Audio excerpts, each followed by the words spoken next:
It is my pleasure to introduce President Joseph Ejercito Estrada.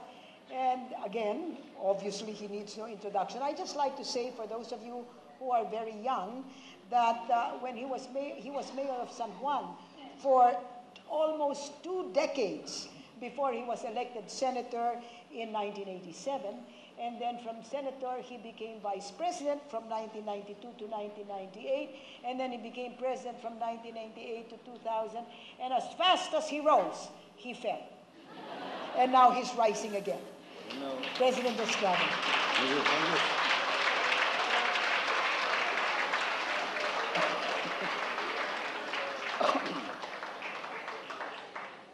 Thank you very much, Professor Diliman, for your very, very kind introduction.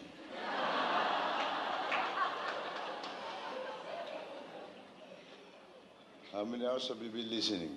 Tagal. Maybe some of you are already sleepy.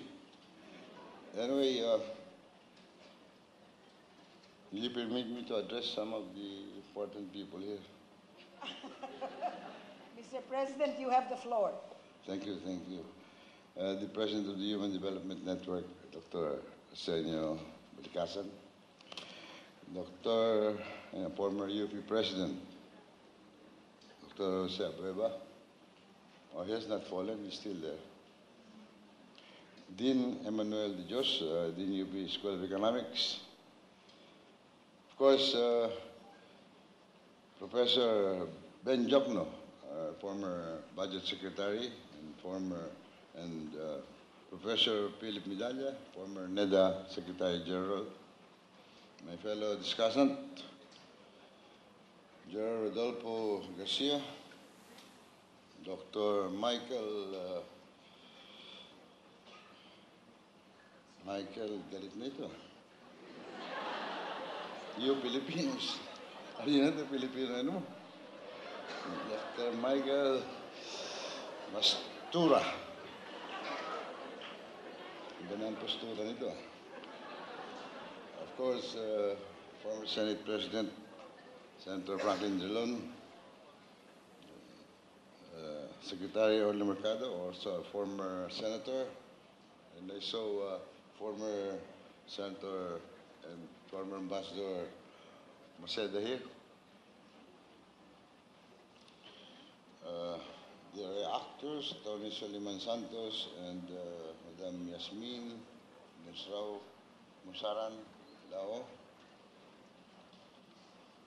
And again, Professor Winnie Munsod. Alam nyo, I answered the invitation of Professor Munsod without looking at my schedule. Then I found that it's conflict with my schedule, and I asked to her if I could just set it for another date. She said no. Tapos sabi, usapan lalaki yan. Tinakot pa ako. Baka hindi ako maging lalaki, so I cut short my schedule in Zamboanga. I'm here now, Madam Professor. Ladies and gentlemen, the students and faculties of UP, you know, when I became President of the Philippines, with the largest margin ever in the history of all Philippine elections, I might add, I felt humbled to have been entrusted with the greatest honor of the highest title in the land, and eager to perform what I thought was my last major role. I did not imagine that I would later on play the role, as Professor Monson said, as an ex-convict.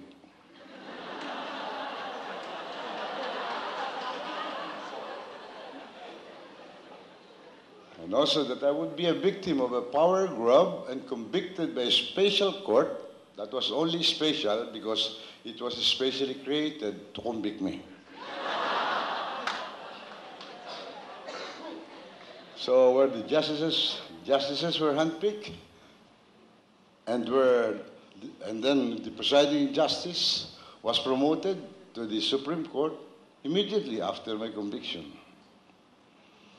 So the foreign press and other observers, including, I think, Secretary Mercado have high regards to the former Prime Minister of Singapore.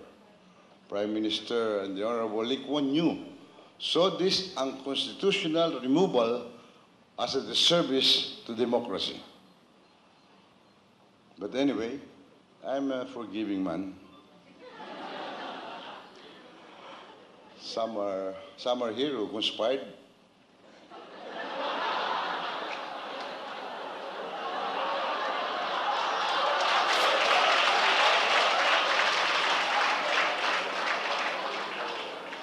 Again, as I've said, I am a forgiving man. I agree with Mahatma Gandhi, who said that the weak cannot forgive because forgiveness is an attribute of the strong.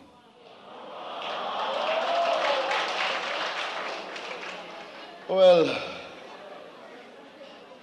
is it bad to dream? I know that history will vindicate me. So with your indulgence, please allow me an extended opening statement.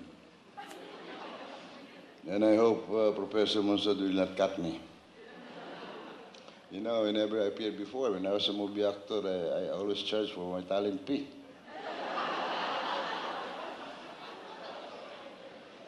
Now, puro libre.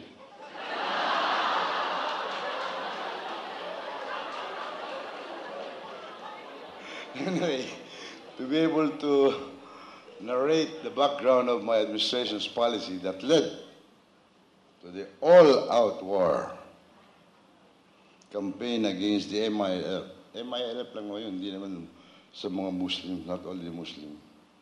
The MILF were terrorists. So, I believe that let's talk policy now. I had a vision for the Filipino people, real progress that would trickle down to the massa. To achieve that vision, I put together a team of learned and competent economists and other advisors, including UP professors Ben Jokno, Lilim Briones, and Philip Medalla.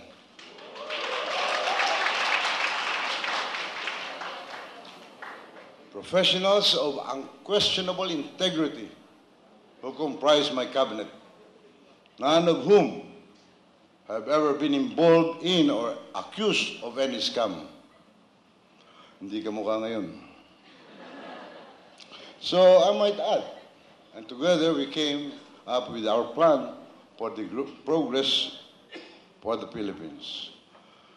Our economic development plan was to be achieved by two major means. First, by restoring peace and order in the nation. Secondly, by achieving an effective agricultural program that would ensure the food security of our country.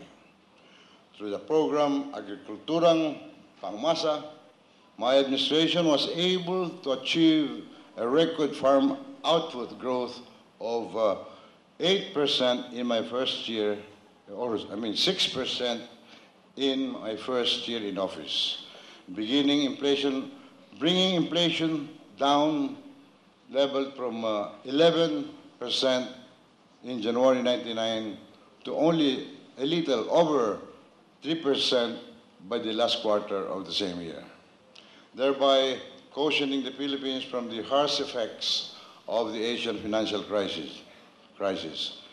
But anyway, that's another story. More relevant to our discussion today was my vision for peace and order in the whole country. I believe that peace and order is a necessary condition for growth and development. Without peace, there can be no long-term development. If you recall, in the 1950s, the Philippines was number 2 to Japan in terms of economic growth. We were ahead of Taiwan, Hong Kong, Singapore, Malaysia, Thailand, and even Korea. And sad to say, 2 years ago, we were overtaken by Vietnam. That's why today, we are number 2 only in the field of corruption.